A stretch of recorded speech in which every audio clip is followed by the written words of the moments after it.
Now, let me talk a little bit about the environment and how we see the environment, because it gets to why we're organizing ourselves the way we are.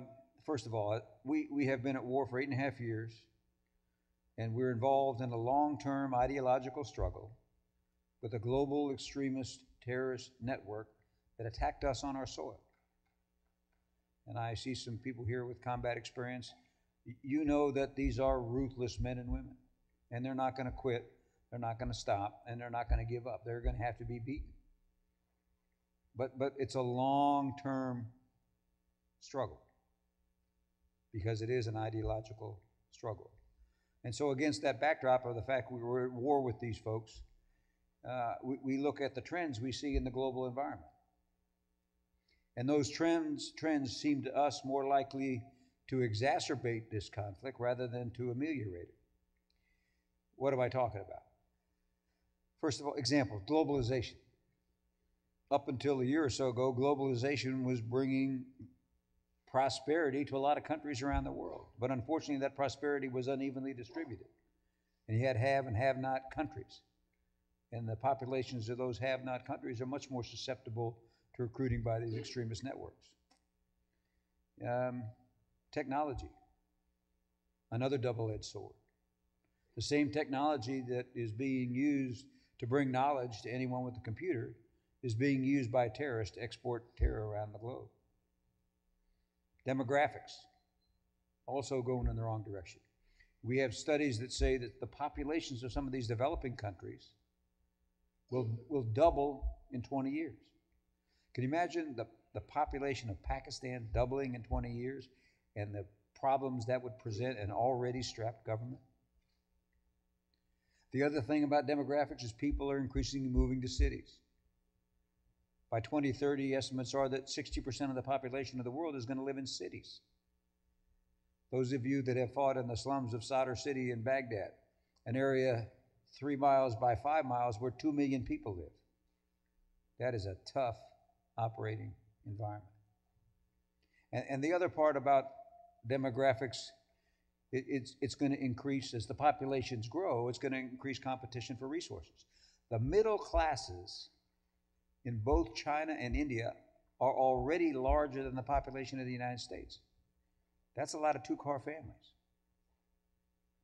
And the two things that worry me most, weapons of mass destruction in the hands of terrorists, and that obviously worries the president a lot because he just brought leaders from all over the world into Washington to discuss that. But there's 1,300 or so terrorist organizations out there.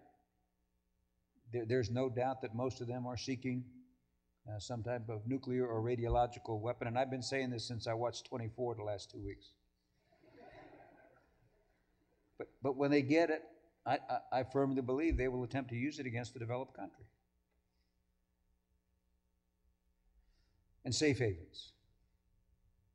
Places around the world, countries or parts of countries where the government can't or won't deny their countries to terrorists.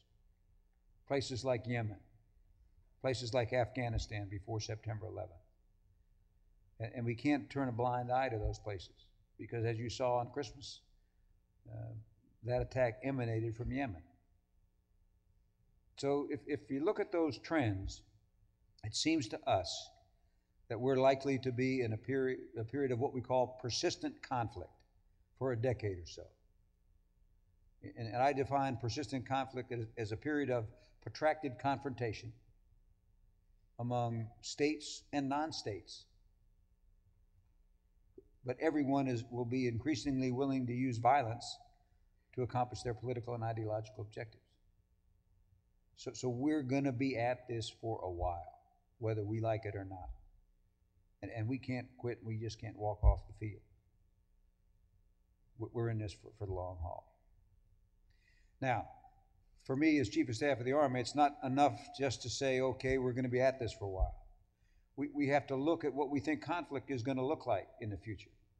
And I will tell you, and I talk about the future humbly, because I'm a firm believer in the old Yogi Berra adage, predictions are hard, especially when you're talking about the future.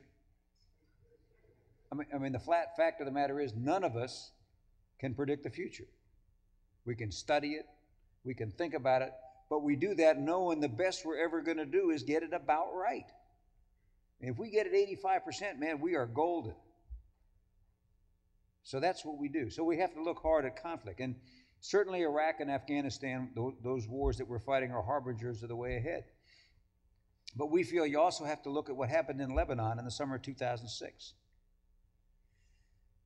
You had about 3,000 Hezbollah operatives embed themselves in the population areas just north of the Israeli border and basically fight 30,000 well-armed, well-trained, well-equipped Israeli forces to a standstill.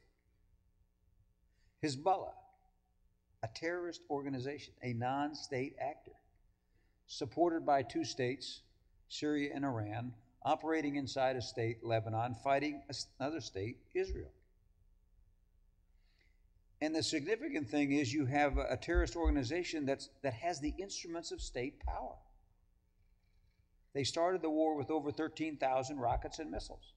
Not just the small ones they shoot at our bases in Iraq and Afghanistan, but large missiles that they shot at Israeli population centers. They had unmanned aerial vehicles that they used to target the attacking Israeli forces. They had state-of-the-art anti-tank guided missiles. And they used improvised explosive devices to channelize the attacking Israeli armored forces into kill zones where they inflicted great casualties. 40% of the Israeli casualties came from anti-tank guided missiles. They had state-of-the-art surface-to-air missiles. They shot down an Israeli helicopter. They had cruise missiles. They hit an Israeli ship in the Mediterranean Sea with a cruise missile. They used secure cell phones to communicate and secure computers. And they got their message out on local television. That's a different ballgame. And one of the things that we see as we study these environments is the complexity. And I jokingly said to someone the other day, "Where's the 8th Guards Tank Army? Bring them back." That was as hard as it seemed to us then, it was a much easier challenge than we're facing today. So as we look at that, and we look at those trends, and we look at what we think warfare is going to be like,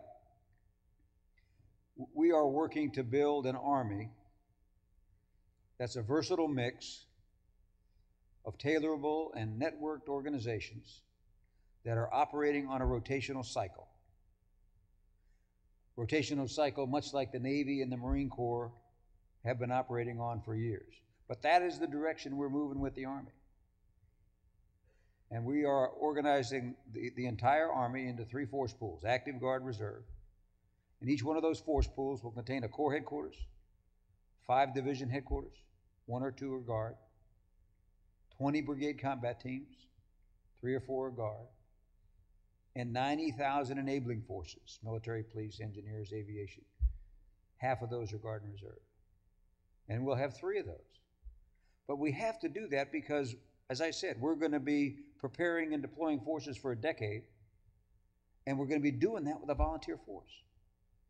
And we have to let our soldiers and you all know a predictable and sustainable tempo. That's what you're going to be facing. So this is a big institutional change for us. But it's the only way I can see to sustain us through this period of persistent conflict. And by the time you get in there and get to your first unit, you should know exactly when you're going, roughly what year you're going in.